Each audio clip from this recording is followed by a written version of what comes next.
Assalamualaikum warahmatullahi wabarakatuh. Waalaikumsalam warahmatullahi wabarakatuh. Para pemirsa di seluruh Nusantara, dalam dan luar negeri.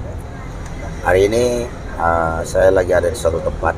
Ini lagi bersama dengan aktivis buruh senior juga nih, yang dedengkotnya buruh Bandung, buruh Jawa Barat, Bung Ashar Hariman, Ketua Umum Gaspermindo. Gimana kabarnya, Bung? Alhamdulillah sehat, Bang Daeng.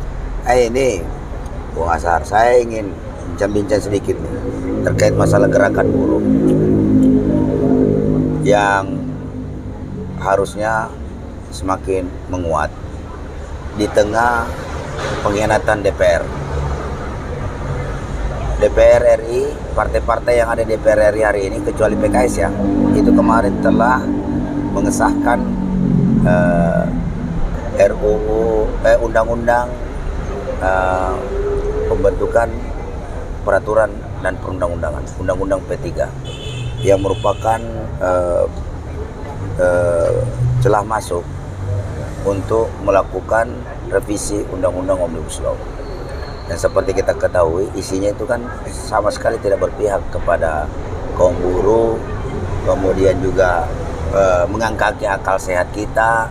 Yang jelas undang-undang ini undang-undang yang sangat pro kepada oligarki kekuasaan. Nah, pengesahan revisi undang-undang P3 ini itu adalah manifestasi daripada hasil keputusan Mahkamah Konstitusi, inkonstitusional bersyarat. Karena undang-undang Omnibus Law itu kemarin judicial review-nya adalah cat formil. Ya.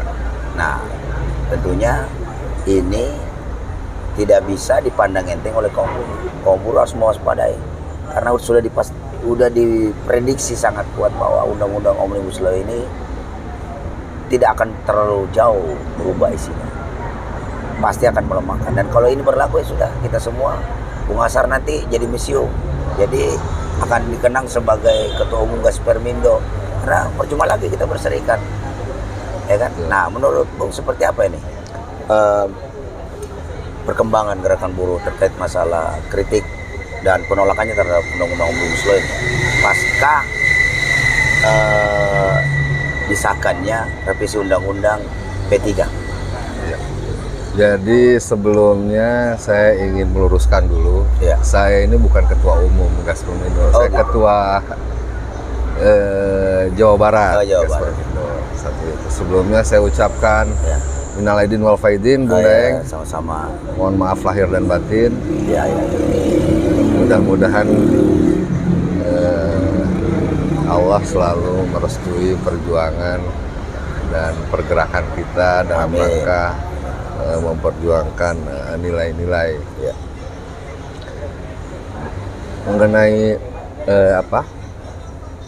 P3 ya, PPP yang kemarin sudah disahkan, tentunya kami sangat kecewa, dan ini memang menjadi bukan saja menjadi bahan diskusi kita di Jawa Barat, tapi juga lebih dari itu, apa yang kita rasakan dengan Omnibus Law hari ini, khususnya mengenai tentang ketenagakerjaan, kondisinya sangat memprihatinkan Di tingkat basis ya. di tingkat basis. Banyak basis kawan-kawan pekerja, kawan-kawan buruh yang mereka ter-PHK, apalagi dengan kondisi pandemi COVID yang kemarin 2 tahun kita alami, dan mereka kondisinya hak-hak yang sebelumnya kalau kita melihat menggunakan Undang-Undang 13 tahun 2003 masih mending lah Ya. dibandingkan dengan Omnibus Law hari Ya. ini. Hanya 5% kalau nggak salah, Iya. atau bahkan negosiasi Iya. di tingkat bawah. Ketika ini contoh-contoh saja, kemudian juga ketika dirumahkan, Ya. ruang tunggunya nggak jelas, Ya. besarannya juga nggak jelas, Ya. dan ini tentunya memang kalau kita berpikir, kita berharap, kita menginginkan itu ya sudahlah, hanya satu kata saja, artinya gugurkan undang-undang Omnibus Law yang sudah disahkan oleh negara, kemudian di MK. Kemarin sedikit ada udara segar buat kami, kaum pekerja. Tetapi hari ini melihat PPP yang sudah disahkan oleh DPR RI, kami sangat kecewa dengan kinerja DPR RI yang mengesahkan PPP ini, karena memang isinya saya yakin Bung Daeng sudah mempelajari,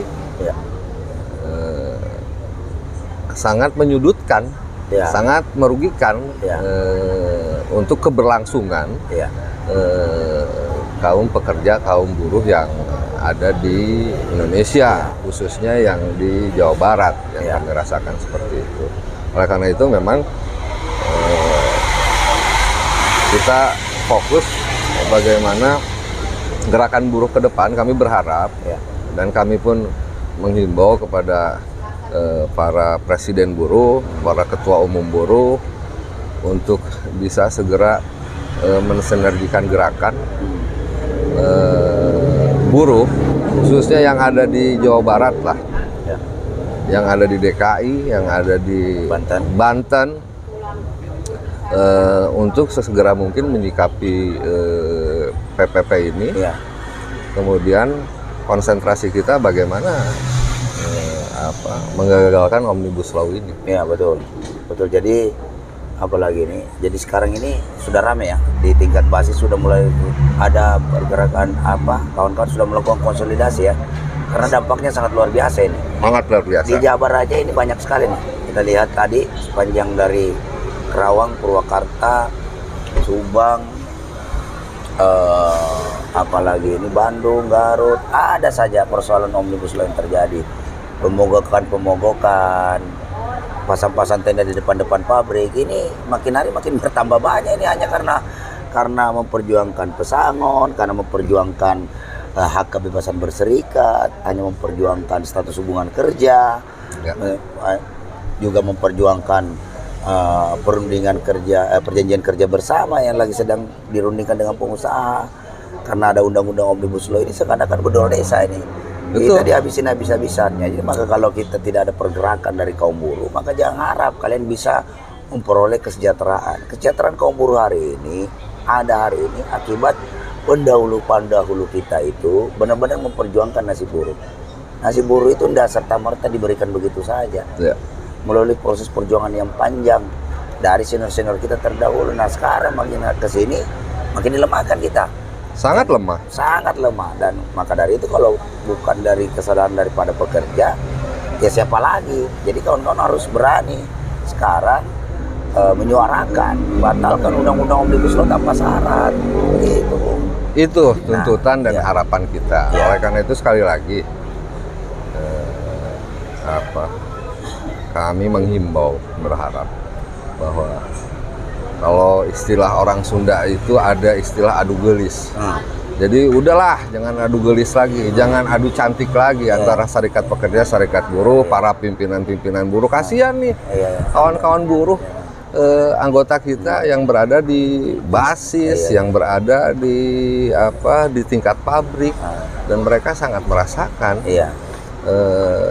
keberadaan 1 tahun ini dengan sudah disahkannya Omnibus Law ini, walaupun kita masih bermasalah masih belum di MK kemarin kita ada angin segar tadi, tapi kan pelaksanaan di lapangan kan sudah menggunakan Omnibus Law nih. Iya betul. Oleh karena itu saya minta kepada para pimpinan, kalau kami insya Allah di bawah kawan-kawan pekerja, kawan-kawan buruh, karena itu menyangkut hajat kami semua, kami berharap ada muncul figur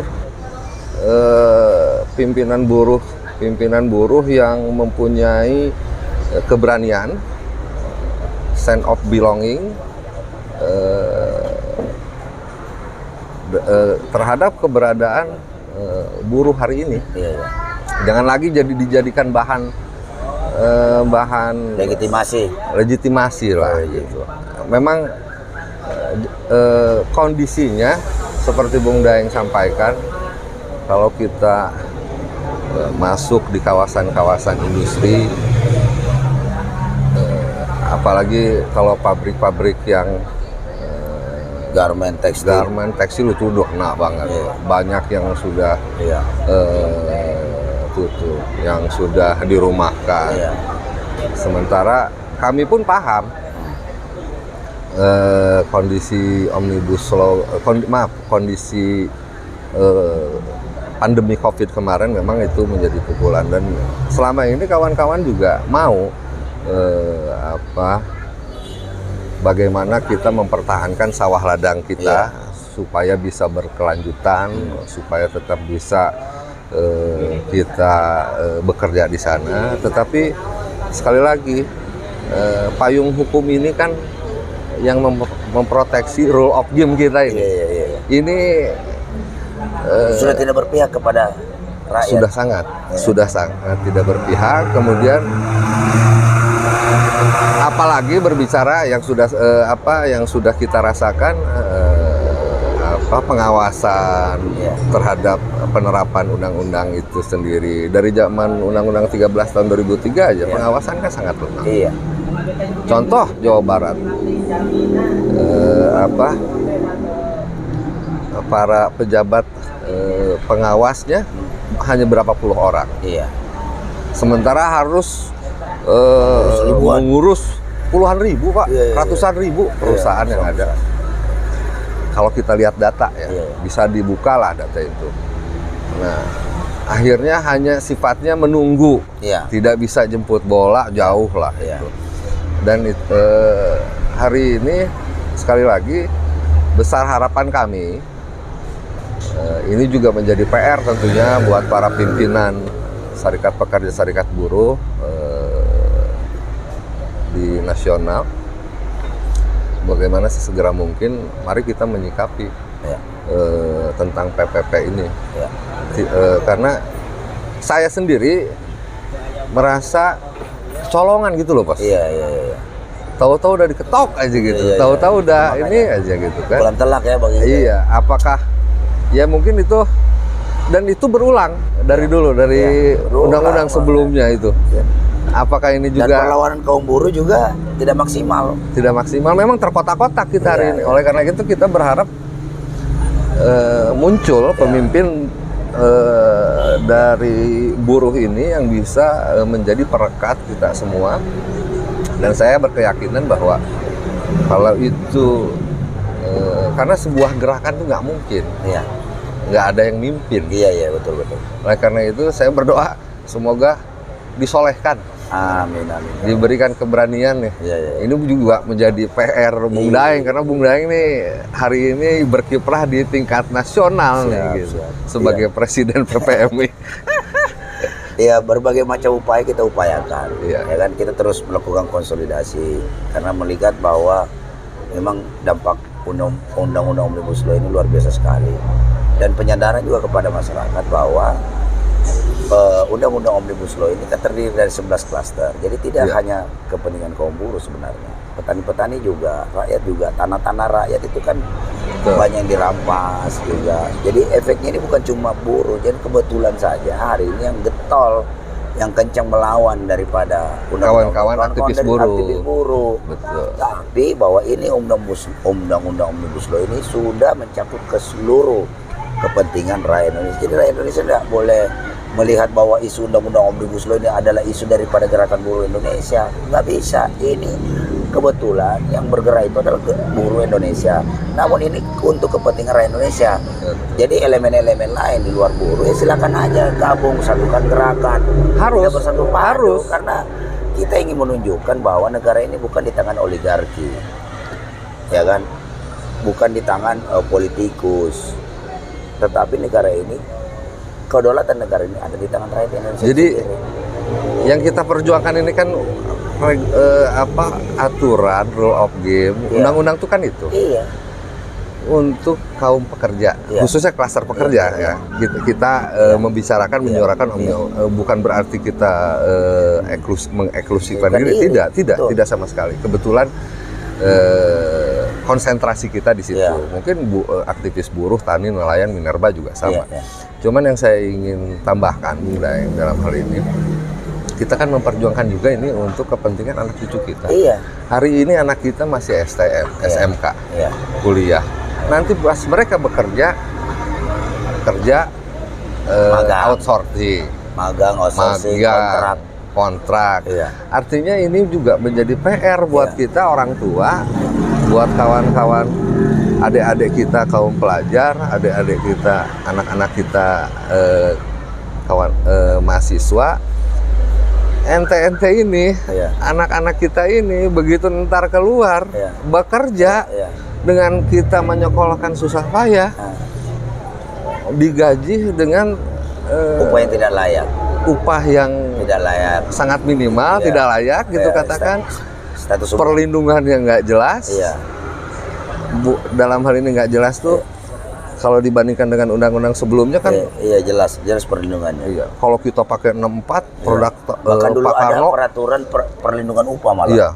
Zaman Pak Soekarno itu kan jelas tuh memproteksinya tuh untuk kawan-kawan pekerja, kawan-kawan buruh. Jadi ini memang menjadi PR kita bersama. Artinya gerakan ini saya yakin adik-adik, anak-anak kita, para pelajar, mahasiswa juga harus lebih aware bahwa ini untuk kalian juga. Kami pekerja hari ini. Besok lusa ente pada lulus sekolah, pada tamat kuliah, di wisuda pasti masuk dunia kerja, dunia usaha berapa persen, gitu. Dan kebanyakan kan masuknya dunia kerja. Nah, proteksi perlindungannya ini sendiri saya sangat tidak menguntungkan bagi kita kaum pekerja. Gitu. Jadi sekali lagi, Bung Daeng, mungkin saya sangat berharap betul. Hadir pimpinan-pimpinan nasional, Bung Daeng nih bagaimana mengkomunikasikan di tingkat nasional, bisa muncul figur tokoh buruh yang bisa mempersatukan kita.